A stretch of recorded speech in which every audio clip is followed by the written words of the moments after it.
कभी सोचा है कि हमारे आसपास की हर चीज कैसे चलती है? ये सब कुछ बस यूं ही नहीं हो रहा। असल में इन सब के पीछे कुछ बहुत ही सरल और शानदार नियम काम कर रहे हैं। तो चलिए आज इन्हीं अनदेखे नियमों की दुनिया में चलते हैं। एक गेंद हवा में कैसे उड़ जाती है? एक चलती हुई कार अचानक कैसे रुक जाती है? या फिर कोई ग्रह अरबों सालों से सूरज का चक्कर क्यों लगा रहा है? इन सारे बड़े बड़े सवालों का जवाब कुछ छिपी हुई ताकतों में है, जो हमारी पूरी दुनिया को आकार देती हैं। तो इस सफर की शुरुआत करते हैं एक बहुत ही बुनियादी चीज से। ये सब कुछ एक ऐसी अवधारणा से शुरू होता है जिसे हम महसूस तो कर सकते हैं लेकिन देख नहीं सकते, और वो है बल यानी कि फोर्स। बल आखिर है क्या? इसे एक धक्का, एक खिंचाव या एक टक्कर की तरह सोचिए। और सबसे कमाल की बात पता है क्या है? हम बल को कभी सीधे तौर पर नहीं देख सकते, लेकिन हम हमेशा उसके असर को देख सकते हैं। ये अदृश्य है, लेकिन इसका प्रभाव एकदम असली है। एक बल कमाल की चीजें कर सकता है। ये किसी रुकी हुई चीज को चला सकता है, किसी तेज रफ्तार चीज को रोक सकता है, उसकी स्पीड या दिशा बदल सकता है, और यहां तक कि उसका आकार भी बदल सकता है, जैसे किसी गेंद को दबाना। ये सब हमारी रोजमर्रा की जिंदगी का हिस्सा है। अब चीजें और भी दिलचस्प हो जाती हैं। क्या होता है जब एक से ज्यादा बल एक साथ काम करते हैं? यही वो पल है जब ये तय होता है कि कोई वस्तु हिलेगी भी या अपनी जगह पर ही टिकी रहेगी। इसे मोशन का ऑन ऑफ स्विच समझिए। जब बल बैलेंस्ड होते हैं, मतलब बराबर और एक दूसरे के अपोजिट, तो समझ लीजिए स्विच ऑफ है, कुछ नहीं होता, सब शांत। लेकिन जैसे ही एक बल दूसरे से ज्यादा ताकतवर हुआ, मतलब अनबैलेंस्ड फोर्स, बस वहीं से एक्शन शुरू हो जाता है। चलिए न्यूटन के पहले नियम पर आते हैं। इसे किसी भारी भरकम साइंटिफिक रूल की तरह नहीं, बल्कि ब्रह्मांड के एक नेचुरल आलस के रूप में सोचिए। हर चीज अपनी मौजूदा हालत में ही रहना चाहती है। इसे महसूस करने के लिए एक रोजमर्रा की स्थिति की कल्पना करते हैं। सोचिए एक बस में सफर कर रहे हैं और ड्राइवर अचानक से जोर से ब्रेक लगा देता है। एकदम से क्या होता है? बस तो रुक गई, लेकिन शरीर आगे की तरफ क्यों जाता है? ये एक ऐसा अनुभव है जो लगभग हम सभी ने महसूस किया है ना?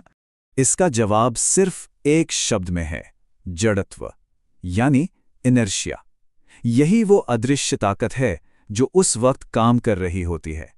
जड़त्व या इनर्शिया किसी भी चीज की एक नेचुरल आदत है। वो अपनी हालत में किसी भी बदलाव का विरोध करती है। मतलब जो चीज रुकी है वो रुकी ही रहना चाहती है, और जो चल रही है वो बस चलती ही रहना चाहती है। अपने आप कुछ नहीं बदलेगा। और बस यही है न्यूटन के पहले नियम का फॉर्मल वर्जन। ये उसी आलस के नियम को वैज्ञानिक भाषा में कहने का एक तरीका है। जब तक कोई बाहरी धक्का या खिंचाव ना हो, चीजें वही करती रहती हैं जो वे कर रही थीं। अब यहाँ एक बहुत जरूरी बात समझने वाली है। जड़त्व और द्रव्यमान का सीधा कनेक्शन है। मतलब किसी चीज में जितना ज्यादा स्टफ यानी कि मास होता है, वो उतनी ही ज्यादा आलसी होती है। उसका जड़त्व उतना ही ज्यादा होता है।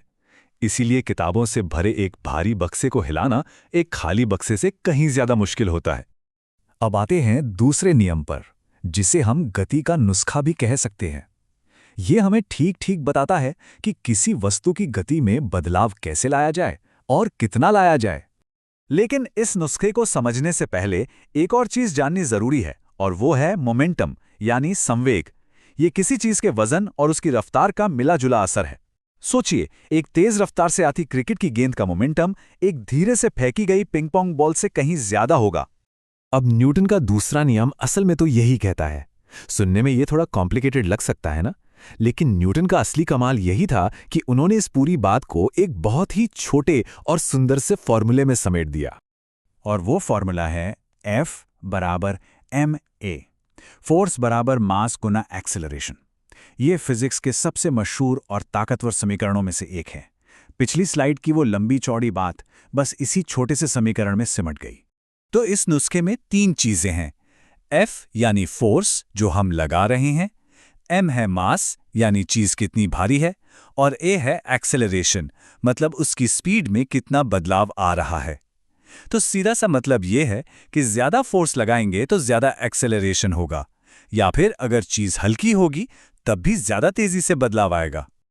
और अब हम पहुंचते हैं अंतिम और शायद सबसे मशहूर नियम पर।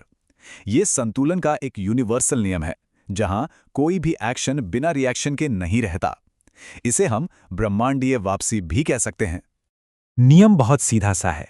हर एक्शन का एक बराबर और उल्टी दिशा में रिएक्शन होता है। इसका मतलब यह है कि फोर्स यानी बल हमेशा जोड़ियों में काम करते हैं। इस दुनिया में कोई भी फोर्स अकेला नहीं है। इसका सबसे बढ़िया एग्जाम्पल है हमारा चलना। जब हम चलते हैं तो क्या होता है? हमारा पैर जमीन को पीछे की तरफ धकेलता है, ये हुआ एक्शन, और बदले में जमीन हमारे पैर को आगे की तरफ धकेलती है, ये हुआ रिएक्शन, और इसी रिएक्शन की वजह से हम आगे बढ़ पाते हैं। एक और जबरदस्त एग्जाम्पल देखिए। जब बंदूक से गोली निकलती है तो बंदूक गोली पर आगे की तरफ एक जोरदार फोर्स लगाती है ना? ये हुआ एक्शन। ठीक उसी वक्त गोली भी बंदूक पर उतना ही फोर्स पीछे की तरफ लगाती है, जिसे हम रिकॉइल या झटका कहते हैं। एक्शन और रिएक्शन हमेशा बराबर और ऑपोजिट। तो ये हैं वो 3 आसान से लगने वाले लेकिन बेहद शक्तिशाली नियम, जो एक गिरते हुए सेब से लेकर ग्रहों की चाल तक हर चीज को कंट्रोल करते हैं। एक अदृश्य बल से लेकर हर एक्शन के रिएक्शन तक सब कुछ इन्हीं नियमों में बंधा है। तो अब सवाल यह है कि इस समझ के साथ हम आगे क्या समझ सकते हैं या फिर क्या बना सकते हैं? ये सोचने वाली बात है।